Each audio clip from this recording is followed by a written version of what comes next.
Hi viewers, welcome to my channel. And today I will discuss about 10th class maths second chapter sets. In this exercise 2.2 I am doing now. So in this last problem, 7th problem I will explain in this video. Before problems already I explained in the before videos. If you want that, see in my channel or see in the links in the description box. Okay, now I will explain this 7th problem. Okay, state whether each of the following statements is true or false. అంటే ఇక్కడ కొన్ని statements ఇచ్చారు కదండి, ఇవి true or falls అనేది అడుగుతున్నారు వాళ్ళు. Justify your answer అని. Okay, first set 2, 3, 4, 5 and next set 3, 6 are the disjoint sets. ఇవి రెండు డిస్జాయింట్ సెట్స్ అని వాళ్ళు అంటున్నారండి. అది ట్రూ ఆర్ ఫాల్స్ అనేది చెప్పాలి. ఫస్ట్ డిస్జాయింట్ అంటే ఏమి అంటే, if 2 sets are disjoint their intersection is a null set. అంటే ఇప్పుడు 2 సెట్స్ ఏమన్నా ఇచ్చినారనుకోండి, ఆ 2 సెట్స్కి ఇంటర్సెక్షన్ చేస్తే నల్ సెట్ రావాలండి. అంటే ఏది కూడా కామన్గా ఉండకూడదు, ఒక ఎలిమెంట్ కూడా కామన్గా ఉండకోకుంటే దాన్ని డిస్జాయింట్ సెట్స్ అంటారండి. కానీ ఇక్కడ కామన్గా ఉన్నాయో లేదో ఫస్ట్ చెక్ చేద్దామండి.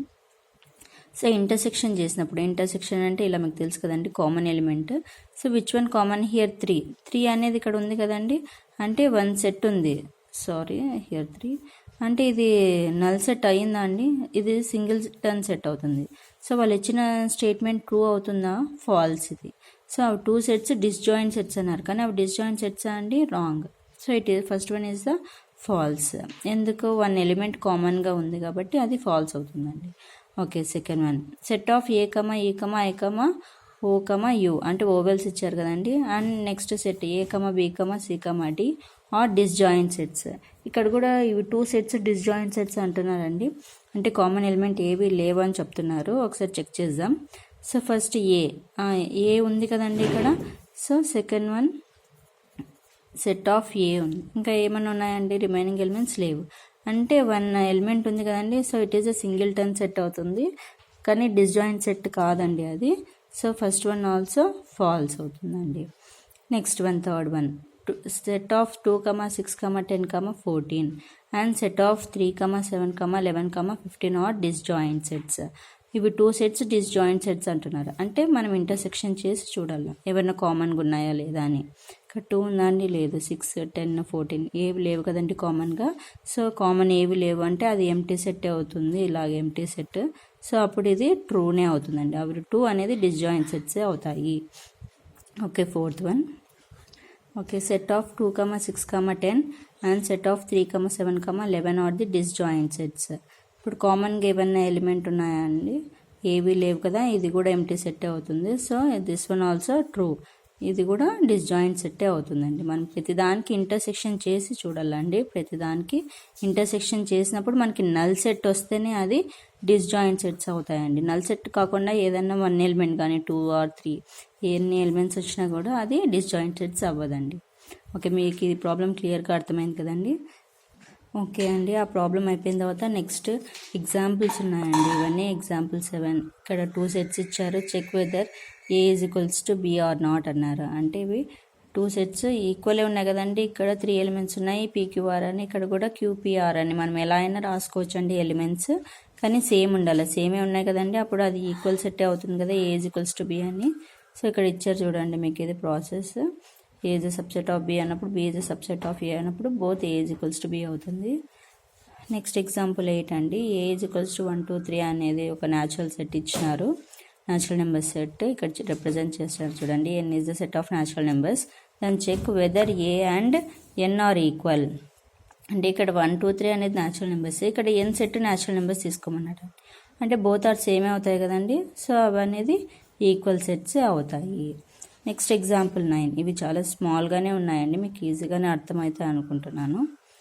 Okay, consider the sets A is equals to P, Q, R, S and B is equals to 1, 2, 3, 4 are the equal. అంటే ఎలిమెంట్స్ 4 ఉన్నాయి, ఇక్కడ 4 ఉన్నాయి, మరి ఈక్వల్ అవ్వదండి అది. ఎలిమెంట్స్ ఇప్పుడు 4 ఈక్వల్గా ఉన్నాయి కదా అని కాదండి, ఈ ఎలిమెంట్ కూడా సేమ్గానే ఉండాలి. ఇప్పుడు ఇక్కడేమో ఆల్ఫాబెట్స్ ఇచ్చినారు, ఇక్కడేమో నెంబర్స్ ఇచ్చినారండి. అప్పుడు ఈక్వల్ అవుతాయా? అవ్వవండి. ఎలిమెంట్స్ ఒకటే కాదు, దాంట్లో ఉన్న ఎలిమెంట్ కూడా సేమే ఉండాలి. అది ఇక్కడ ఏమో ఆల్ఫాబెట్స్, ఇక్కడ నెంబర్స్, కాబట్టి అవి రెండు ఈక్వల్ కాదండి. It is a not equal. A is not equals to B.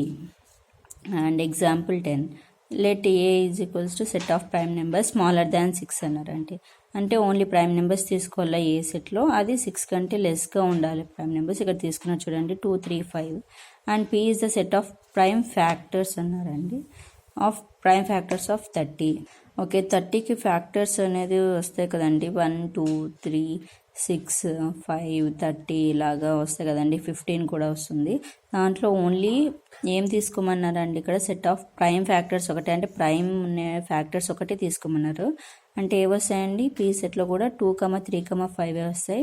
అంటే ఇప్పుడు ఏ సెట్లో పీ సెట్లో బోత్ సేమ్ ఉన్నాయి కదండి, 3 ఎలిమెంట్స్ ఉన్నాయి, అది కూడా సేమ్ ఎలిమెంటే ఉన్నాయి 2, 3, 5 అనేది. So it is equal sets అవుతాయండి. ఇక్కడ ఈక్వల్ సెట్స్ సంబంధించి అడుగుతున్నారు ఈ ప్రాబ్లమ్స్ ఎగ్జాంపుల్స్ అన్నీ. So A and P are equal sets అనేది కూడా నేను ఇంపార్టెంట్ పాయింట్స్లో ఫస్ట్ పార్ట్ 1, పార్ట్ 2 అని 2 వీడియోస్ చేశానండి. దాంట్లో క్లియర్గా ఎక్స్ప్లెయిన్ చేశానండి టోటల్ కాన్సెప్ట్స్ అన్నీ, టెక్స్ట్ అంటే ఈ చాప్టర్కి సంబంధించిన కాన్సెప్ట్స్ అన్నీ స్టార్టింగే ఎక్స్ప్లెయిన్ చేశాను. మీరు అక్కడ ఆ వీడియోని చూడొచ్చండి మీరు. Okay, example 11 now. ఇక్కడ show that the sets A and B are equal. ఇక్కడ 2 సెట్స్ ఇచ్చారు కదండి, ఇవి ఈక్వల్ అని చూపించమన్నారు. ఇక్కడ ఏమి ఇచ్చారండి, X such that X is a letter in the word association అని ఇచ్చారు. Next B is a set of X such that X is a letter in the word station అని ఇచ్చినారండి. సో ఇక్కడ మనం ఏం చేయాలి, ఏ సెట్ రాసేటప్పుడు ఇక్కడ రిపీటెడ్ ఎలిమెంట్స్ని రాయకూడదని చెప్పాను కదండి, ఓన్లీ అంటే డిస్టింక్ట్ ఎలిమెంట్స్ ఒకటే రాయాలి మనం. ఇక్కడ ఏ అనేది 3 times రిపీట్ అయింది, 1 time రాస్తే సరిపోతుంది. అలాగే ఎస్ కూడా. నెక్స్ట్ ఐఎన్ఓటి, అంటే ఏ సెట్లో ఈ ఎలిమెంట్స్ అన్నీ వస్తాయండి. నెక్స్ట్ బి సెట్లో ఏమన్నారు, స్టేషన్కి సంబంధించినది రాయమన్నారు. స్టేషన్ అంటే టీటీ రిపీట్ అయింది, అది 1 time రాస్తే సరిపోతుందండి.